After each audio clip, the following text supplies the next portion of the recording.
जब हमारे उड़ने वाले सांप के जंगल में रात होती है तो हमारा अगला प्रतियोगी अपने उड़ने की तैयारी शुरू करता है।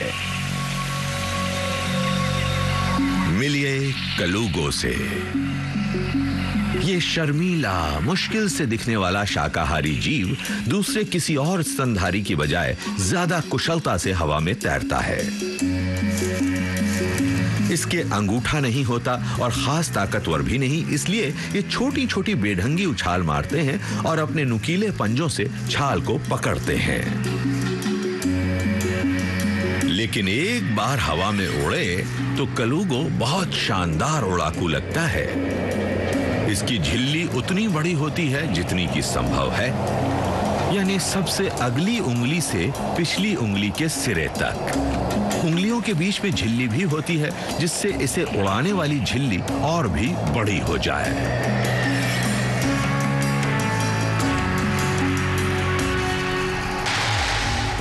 कलूगो काउंटडाउन में नंबर 4 पर है क्योंकि इसके पूरे शरीर पर फैली हुई झिल्ली एक पाल की तरह काम करती है और इसे करीब 300 फुट की दूरी तक ले जाती है। लेकिन कलूगो भी उन दो इंसानों की बराबरी नहीं कर सकता जो बिना इंजन के ही ऊपरी वायुमंडल में उड़ गए थे। ये कोई साधारण सेल प्लेन नहीं है और ना ही ये कोई साधारण पायलट है।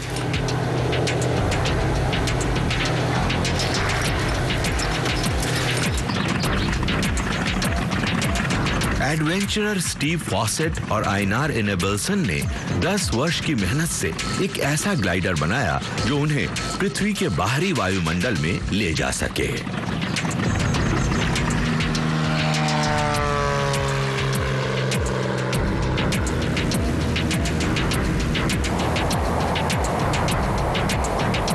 सेल प्लेन का डिजाइन साधारण हवाई जहाज से ज्यादा एरोडायनामिक है क्योंकि इसमें आगे बढ़ने के लिए इंजन नहीं लगे होते, बल्कि ये पर्वत श्रृंखलाओं द्वारा उठाई गई वायु तरंगों की मदद से ऊंचाई की तरफ बढ़ते हैं।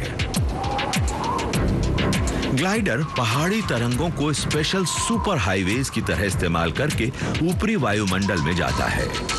इतनी जबरदस्त ऊंचाई पर हवा इतनी कम होती है और दबाव इतना नीचा कि पायलटों को बहुत जटिल किस्म के जीवन रक्षा उपकरण पहनने पड़ते हैं।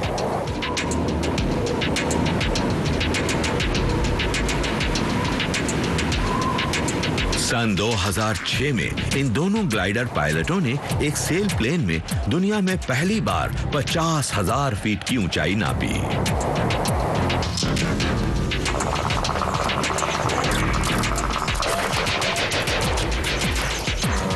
दक्षिण पूर्व एशिया के शांत जंगलों में कलूगो को आसमान में उड़ने के लिए कोई पहाड़ी तरंगे नहीं मिलती, लेकिन इस जीव के लिए ऊंचाइयां ज्यादा मायने नहीं रखती क्योंकि इसका मुख्य उद्देश्य तो शिकारियों से बचना और अपने लिए भोजन तलाशना होता है। फिर भी कुछ जानवर ऊपरी वायुमंडल में जाते हैं और थोड़ी ही देर में हम उनसे भी इस काउंटडाउन में मिलेंगे।